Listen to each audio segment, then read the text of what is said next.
ఊటీలోని దొడబెట్ట ప్రాంతంలో షూట్ చేశారు. జగడ జగడ చేసేద్దాం పాటకి సుమారుగా 40 మారుతి రేసింగ్ కార్లు తెప్పించారు. ఓ ప్రియా ప్రియా పాటకైతే 45 గుర్రాలు 250 ఒంటెలు రాజస్థాన్కి తెప్పించి మరీ షూట్ చేశారు.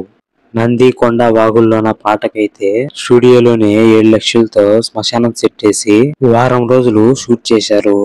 ఈ సినిమాకి అప్పట్లో ఇవే హైలైట్. సినిమా బడ్జెట్ సుమారుగా 1,20,00,000 పైగా దాటిపోయింది. చెన్నైలో ప్రివ్యూ వేశారు. చూసిన వాళ్ళంతా ఈ సినిమా ఖచ్చితంగా ఫ్లాప్ అవుతుందని ఫిక్స్ అయిపోయారు.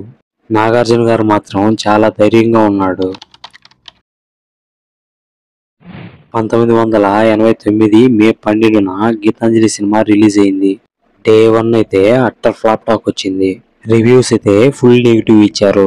మూవీ యూనిట్ చేసేదేం లేక సైలెంట్ అయిపోయారు. కానీ నాగార్జున గారికి అయితే హిట్ అవుతుందనే నమ్మకం ఉండింది. కట్ చేస్తే వారం రోజుల తర్వాత సినిమా సూపర్ హిట్ టాక్ తెచ్చుకుంది. జనాలు